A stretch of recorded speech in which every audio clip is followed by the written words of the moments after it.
Merhaba hocalarım. Şimdi size Politik Ekonomik Sosyal Araştırmalar Kongresi'ndeki çevrim içi oturumların nasıl olduğunu göstermeye yönelik bir deneme uygulaması yapacağız. Burada öncelikle daha önceden de bahsetmiş olduğum gibi tek ihtiyacınız olan bir tane Gmail hesabı. Bu Gmail hesabı üzerinden sizi oturumlara davet etmiş oluyoruz. Burada ben kişileri davet ediyorum. Burada Furkan hocamı ve Uğur hocamı oturuma davet ediyorum. Birazdan onlar da kendileri oturum başlamış olduğunda sağ alt köşede görünecekler. Öncelikle ben size sunum yapmış olacağım. Bu sunum üzerinden birazdan da canlı yayını zaten başlatmış olacağız. Furkan hocam oturuma katıldı. Burada da görüldüğü gibi. Hoş geldiniz Furkan hocam. Hoş bulduk hocam, merhabalar. Merhaba. Şimdi Uğur hocamızı bekliyoruz oturuma katılmasıyla alakalı. Uğur hocamız da oturuma katıldıktan sonra çevrim içi oturumumuz başlamış olacak. Bu oturumun diğer oturumlardan üstün olan tarafı nedir? Bu oturumu burada da birazdan başlayacağız, göreceksiniz. Canlı yayın olarak YouTube kanalı üzerinden yayınlamış oluyoruz. Ve herkes bu oturumu dünyanın herhangi bir bölgesinden canlı olarak izleme şansına sahip olabiliyor. Diğer oturumlar fiziksel oturumlar olduğundan dolayı yalnızca salon içerisindeki kişilerin izlemesi mümkünken bu oturum YouTube kanalı üzerinden, buradan hemen PESA'nın YouTube kanalını da göstereyim.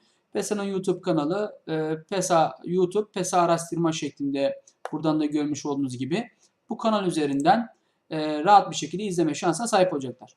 Diğer katılımcımız da geldi. Uğur hocam da geldi.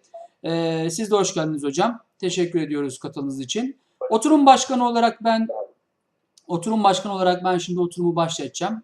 Burada yapabileceğiniz işlemlerden bir tanesi sunumla alakalı yapacağınız sunumu ekranınıza paylaşabiliyor olmanızdır. İlla bir PowerPoint'e bağlı olmanız söz konusu değil. Bir Word belgesi olabilir ya da herhangi bir internet sitesi üzerinden internet sitesini göstermek şeklinde de bu sunumunuzu yapmanız mümkün olacaktır.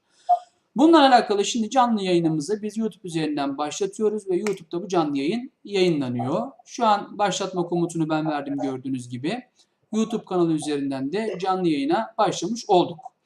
Burada da görüyorsunuz zaten PESA araştırma üzerinden girmiş olduğumuzda PESA araştırma ile alakalı canlı yayınlar üzerinden şuradan görüyorsunuz.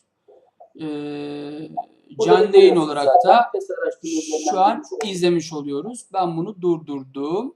Canlı yayın üzerinde katılımcılarımız görülüyor. Burada tamamen soru cevap şeklinde de devam edebiliyor. Şimdi burayı ben kapatayım. Tekrar kendi ekranımıza gelelim. Canlı yayın şeklinde orada olacak. Burada az önce de söylemiş olduğum gibi katılımcılar ekranlarını paylaşabiliyorlar ve sunumlarını yapabiliyorlar. İlk deneme sunumunu ben yapmak istiyorum. Bununla alakalı ekranı paylaş diyorum. Ekranı paylaş demiş olduğumuzda karşınıza bu tarz bir pencere geliyor. Bu pencerede siz uygulama pencerelerinden hangi pencereyi paylaşmak istiyorsanız onu tıklıyorsunuz. Sunumunuzun olduğu pencereden bahsediyorum. Mesela diyelim ki ben size bir Word web sayfası göstermek istiyorsam bunu paylaş demiş olduğumda web sayfası, bu az önceki bizim canlı etkinlik sayfamızdı. Diyelim ki ben bunlarla alakalı işte Politik Ekonomik Sosyal Araştırmalar Merkezi'ni tanıtmak istiyorsam burada da gördüğünüz gibi bakın merkezimizin tanıtımıyla alakalı sayfa burada görülmüş oluyor.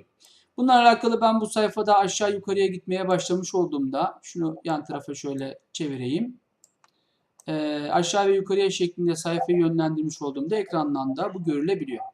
Daha sonra oturum başkanı olarak sunumunu gerçekleştirdikten sonra kişiler biz ekran paylaşımını kapatıyoruz ve burada söz hakkını diğer konuşmacımıza vermiş oluyoruz. Ben de burada sunumunu yapmak üzere söz hakkını Furkan hocamıza vermek istiyorum. Buyurun hocam, sizden de kısa bir tanıtım sunumu alalım. Evet, öncelikle tekrar herkese merhabalar. Ekran paylaşımıyla birlikte sunumumuza başlayabiliyoruz. Evet, bizim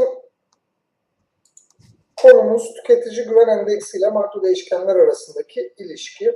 Bu çalışmada çalışma motivasyonumuz, çalışma amacımız, sınırlıkları nelerdir ve bu çalışmayla ilgili daha önce yapılmış benzer çalışmaları inceledikten sonra çalışmada uyguladığımız empirik yöntemden bahsediyoruz ve yönteme ilişkin sonuçlarla birlikte çalışmayı sonuçlandırıyoruz. Bu örnek sunumda bu şekilde tamamlamış olayım. Teşekkür ediyorum. Burada da gördüğünüz gibi bakın ben yan taraftan hocam sunumunu tamamlarken aynı zamanda İKPES bu sunumla alakalı YouTube sayfasını açtım. Burada da görüyorsunuz şu anda canlı yayında olduğumuz söyleniyor. Burada canlı yayına tekrar tıklamış olduğumda burada az önce Furkan hocamın yapmış olduğunu sesi kapatayım. Yapmış olduğu sunumu izlemiş oluyoruz. Ben Uğur hocama da bir deneme sunumu yapması için söz vermek istiyorum. Buyurun hocam. Merhaba. Bir de ekranımı paylaşacağım şimdi.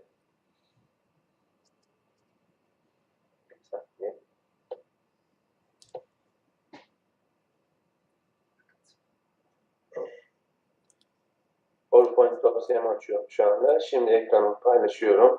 Mesela hocam sözünüzü bölüyorum ama burada illa ekran paylaşmak şart değil. Yani sunumlarınızı ekranınıza paylaşmadan normal herhangi bir şey göstermeden de yapmanız mümkün olabiliyor. Bunu da özellikle belirtmek istiyorum. Buyurun hocam devam edin. Tamam. Şimdi ekranı paylaştım. Buradan bizim de çalışmamızda, Fatih hocamla birlikte yaptığımız çalışmamızda vergi rekabeti üzerine yaptığımız bir çalışmamızdı bu. Burada öncelikle araştırmanın problemi, daha sonra araştırmanın amacı, önemi, kapsamı ve sınırlılıkları, yöntemi, içeriği, literatür incelemesi ve en sonunda bulguların değerlendirilmesi şeklinde bir yol izledik. İşte araştırmanın probleminden bahsettikten sonra amacından bahsettik. Öneminden bahsettik, sınırlılıktan bahsettik. İçeriği, literatür incelemesi, daha sonra da konu hakkında bazı bilgiler verdikten sonra grafikler üzerinden konuyu derinlemesine yorumlayıp sunumumuzu tamamlamıştık. Bu da böyle bir örnek olarak gösterilebilir. Teşekkür ediyorum hocam. Şimdi burada burada gördüğünüz gibi soru cevap kısmı söz konusu olacak. Soru cevapla alakalı YouTube üzerinden az önce burada göstermiş olduğum YouTube üzerinden canlı yayın üzerinden kişilerden gelen soru ve cevapları ben burada hocalarıma kendim de yöneltebilirim. Ya da hocalarım kendileri de bu YouTube üzerinden gelen soru ve cevapları görebilirler. Aynı zamanda birbirine karşı oturuma katılan kişilerin de sorular sorması mümkün olabilecektir. Burada oturuma katılma kişi sayısı tabii ki sınırlı değil. Birden fazla kişinin oturuma katılması ve sunum yapması mümkün olabilecektir. Az önce de söylemiş olduğumuz gibi bu oturumların normal bir konferans oturumundan hiçbir farkı yoktur. Üstün tarafları vardır. Üstün taraflarından ilki kişilerin bağımsız bir şekilde bulundukları bölgeden sunumlarını yapabilmeleridir. Bir diğer üstün tarafı da bunun herkes tarafından izlenebilir olmasıdır. Ben bizi dinlediğiniz için teşekkür ediyorum ve hocalarıma da yapmış oldukları destekten dolayı teşekkür ediyorum. Furkan hocam teşekkürler. Biz de teşekkür ediyoruz hocam. Uğur hocam teşekkürler. Ben teşekkür ederim hocam.